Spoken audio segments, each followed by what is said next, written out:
Hi, I'm Doug Boles, president of the Indianapolis Motor Speedway. Thank you for listening to Behind the Bricks. We're excited to bring you this exclusive and entertaining content about the world's greatest racetrack.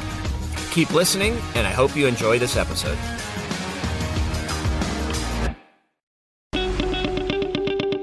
Hey, Indianapolis Motor Speedway fans, Doug Boles here with you for another episode of Behind the Bricks. I'm coming to you from inside the racetrack, in front of one of our favorite places, the Indianapolis Motor Speedway Museum. You know, I get asked an awful lot of questions, but one I get all the time is just two words. People look at me and say, the basement. Well, now that the museum's going to be closed for renovations, we thought if you missed the basement, let's figure out a way to let you see that fabled basement before it's in its new version in May of 2025. Carl's going to give us a tour of the basement. This is one of the most fabled places at the Indianapolis Motor Speedway, and you get an opportunity every day to give some tours in here. Kind of a cool moment when you get to see folks' face when those doors open up. Absolutely. That's my favorite part about the tours, or seeing the reactions of the people as they walk in, just their eyes just light up. Well, you ready to take me in? Sure, let's go. Let's go.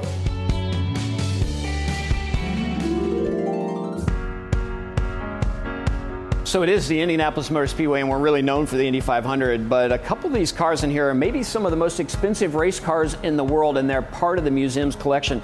Tell me about these two cars, starting with this Mercedes. Yeah, so this first car is a 1954 Mercedes. It's actually a Formula One car, you know, it's got fenders. It raced 1955-56, dominated.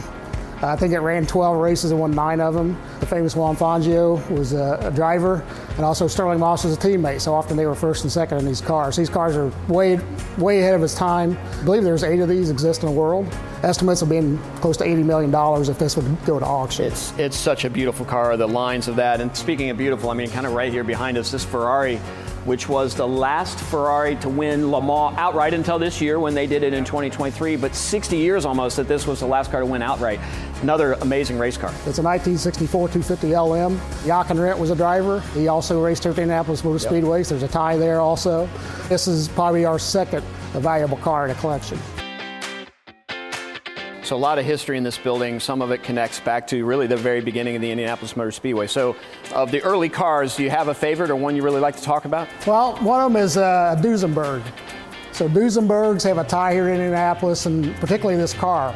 This car ran in the 1914 Indy 500, finished 10th.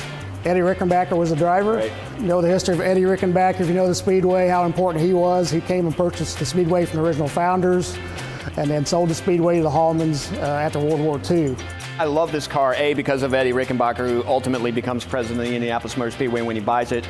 World War I fighter ace. But what I love the best about this car is the fact that it carried the American flag even back in 1914 when he was racing this car. This is a spectacular car. One of the things I love about our sport, especially in its formative years and even up through the 50s, 60s, and the 70s, is how the cars changed so much. You know, right here when you're looking at an Eddie Sachs car and a Dan Gurney car, sort of the same era, right? But completely different styles, and sitting next to a Roadster as well. I mean, this all happened within 10 years of each other almost. Yeah, so early 60s, 1961, up to about 65, 66, probably more changes than any other time in history of the Speedway. You went from front engine cars to rear engine cars. You got more of a Formula One European influence with the rear engine cars. So one of the things that to me is interesting about especially this car is the fact that you're sitting in the middle of a bathtub of fuel in this car. Absolutely. I mean, that's what makes it so wide, right? They're carrying the fuel around them. Yep. So the old Roadsters, front engines, gas tank was in the back. So you're going to put the engine back there, or you're going to put the fuel. Right. It goes around the driver. The driver didn't think anything about that. They're sitting right in the middle of that. Yeah, some of these were carrying as much as 70 gallons of fuel. This was, you could say, the car that started the revolution to rear engine cars. This was a 1961 Cooper Climax. It was a Formula One car that they came over actually with the urging of Roger Ward to come over and you should bring one of these cars over and try it in Indianapolis. So they came over with Jack Brabham, who was the defending world champion. Yep. Came over, qualified kind of middle of the field, and went up in the top 10, and that was the beginning of the end of the Roadsters. A lot of history at the Indianapolis Motor Speedway with female drivers competing here, and it really started with Janet Guthrie. And this car wasn't the car she first raced here, but it is the car she first drove here. Yes, it is. Didn't make the race. This was 1976. First car that she drove here at the Speedway. I didn't make the race in 76, came back in 77, and 78 made the race and was a top 10 in 1978. Sitting right next to it is one that's just almost as iconic, really. You just take a look at the GT40 here. We saw early when we came in here the Mercedes and the Ferrari, but this is a pretty special Ford car that actually has some history as well. Absolutely. This, to me, ranks right up there with the Mercedes and the Ferrari as far as American innovation. This was a GT40. This was 1966. If you saw Ford versus Ferrari, this is the car they're developing during that movie.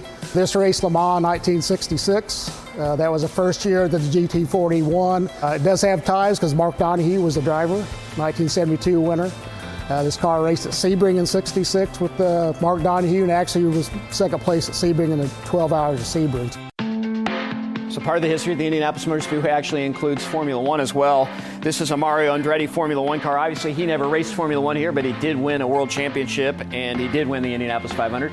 But this car over here was driven by somebody who was pretty successful at the Indianapolis Motor Speedway in a race car. This is a Michael Schumacher car. Yep, from 1992, his rookie car. Of course, he won, I think 5 of the 7 Grand Prix held here, so he pretty much dominated the years that the Formula One was here at Indianapolis. Another part of the basement that people got to see is really how we did, not necessarily restoration, but a lot of the finer details, getting the cars prepped before they went up on the floor. So what actually happens in this space? So this corner we call our detail shop. So anytime a car goes in or goes out, it gets a detail cleaning. This is a 1968 Turbine. This was Joe Leonard's car that almost won the race. Turbine almost won the race in 1967 and 68. They come back in 68 with these called wedge turbines, and that's a helicopter engine without the chopper sound. So it sounds like kind of like a vacuum cleaner going by. So I want to thank Carl for giving us a tour of the basement, and for those of you who hadn't gotten a chance to see it before it closed, it's pretty amazing. I'm standing here with Larry Basiglia right by one of his vans. Larry was known for being the first in line for the month of May for a long, long time. Several different versions of this van that Larry used. I stand here next to Larry to remind you to be first in line in May of 2025. When you get a chance to come back here to the Indianapolis Motor Speedway, this area that's the basement today will be a general admission area. It will be part of the winners collection. There will have been 108 runnings of the Indy 500, lots of winning cars, lots of interactivity, lots of great ways for you, the race fan, and your family to enjoy the new Indianapolis Motor Speedway Museum. And don't forget, you can go to the Indianapolis Motor Speedway Museum site. You can become a member. Donate today. It helps continue to tell the stories that we love so much, those stories about these cars, these people, these drivers, and your memories here at the Indianapolis Motor Speedway. Thanks for joining me on Behind the Bricks. Can't wait to see you on our next episode, and can't wait to see you here in May 2025 for the new version of the Indianapolis Motor Speedway Museum.